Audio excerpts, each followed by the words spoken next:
Hello my dear students, welcome back again to my YouTube channel. This is me once again, Teacher Tin, your science teacher for today. So, for today's lesson, we're going to discuss some problem solving that isa-solve natin para mas maunawaan nyo ang ating topic about moment of inertia and torque. So, please watch this video para mas makatulong pa sa inyong pag-aaral ng General Physics.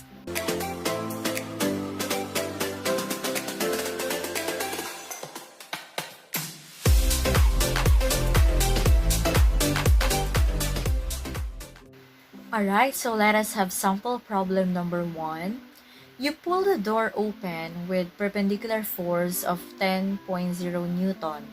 Your hand is 0.400 meters away from the door hinge.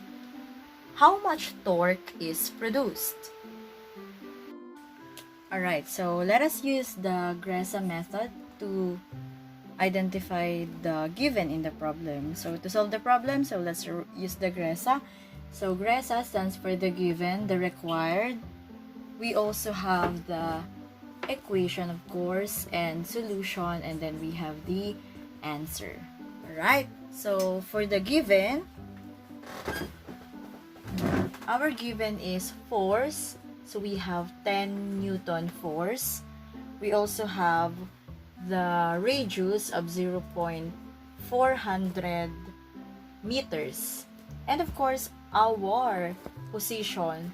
So, di ba sabi natin pag position, it can be the degree or the rod. And since we have 90 degree, that is our position. Bakit siya naging 90 degree? Kasi, di ba parang pag humahawak tayo ng parang naka 90 degree naman yung kamay natin.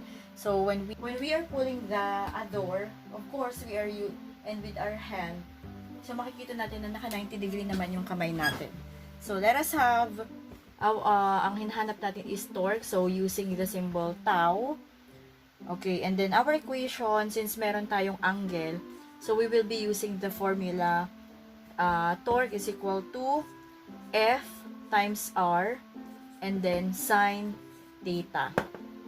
Okay, so for the solution, our force is 10 Newton times our radius of 0.400 meters and then sine 90 degree. Okay, and for that, since alam naman natin na ang sine 90 degree is equivalent to 1, so it means that we will be multiplying 10 Newton times 0.400 meters times 1. Okay, and our answer will be 10 times 0.400 meters. That will be 4 Newton times M. So this will be our torque. Our next problem. At the end of a 1 meter string, a 0.025 kilogram pebble is designed to rotate in a circular motion. If the pebble completes one revolution in 1.25 seconds, what is the tangential velocity? What is the acceleration of centripetal motion? And what is the string's tension? Alright, so let us write first all the given in the problem. So we have the mass of 0.025 kilogram. Okay, our next given, so we have the radius of 1.00 meter. We also have the time of 1.25 seconds. Now, so let us write all the required in the equation, in the problem. Of course, we will be getting the V. Okay, so we have the tangential speed. Okay, this is the tangential speed. We will also be getting the centripetal acceleration. And another one that we are going to find is the tension. Syempre, of course, we are looking for the tension. So, automatically, it means the tension force. Now, so let us have first the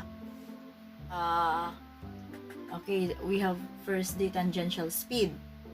So to get that, so our formula for that is V is equal to 2 pi r divided by T, which is period.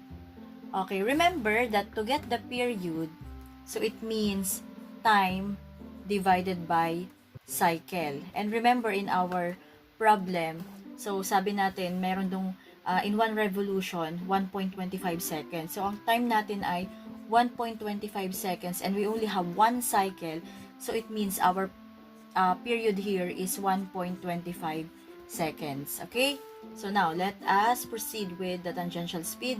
So 2 pi r, and our r is 1.0 meter divided by our period, which is 1.25 seconds. So we can now compute for this.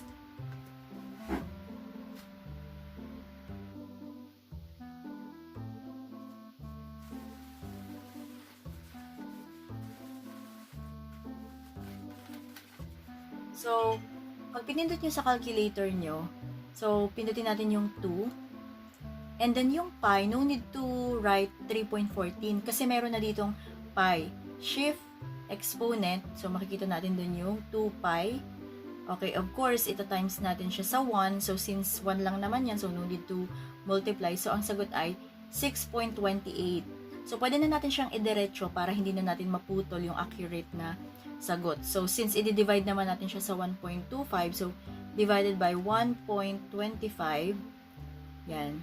So, we have 5.0265. So, 2 decimal places na lang natin. So, we have 5.03. Yan. And our unit will be meter per second. Okay? So, that is for our tangential speed. Now, meron pa tayong dalawang hinahanap. So,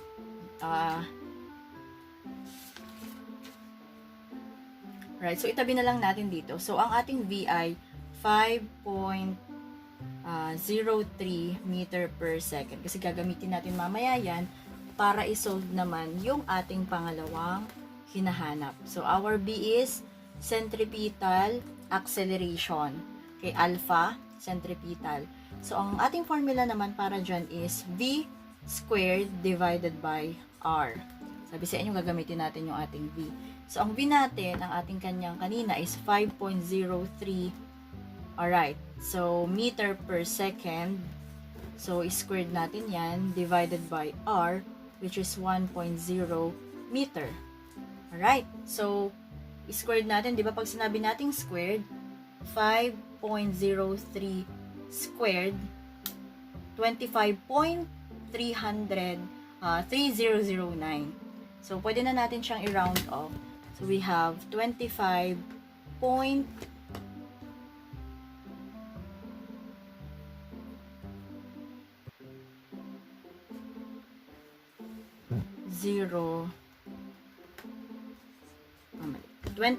25.30. Okay? So, meter squared per second squared. Okay, but divided by 1 meter, so cancel lang isa dito, cancel yung isa dyan. So, matitira na lang natin dito is 25, ayusin natin. So, we have 25.30 meter per second squared. So, that will be our centripetal acceleration or centripetal, tama, centripetal acceleration. Alright? Now, let us have our third one, which is, oh yes, we have our tension force. So, pwede na natin itong burahin. So, sige, try natin itira yun kasi baka mamaya magamit natin siya. Okay, so magagamit talaga natin siya kasi gagamitin natin siya sa acceleration. Right, so our centripetal force, our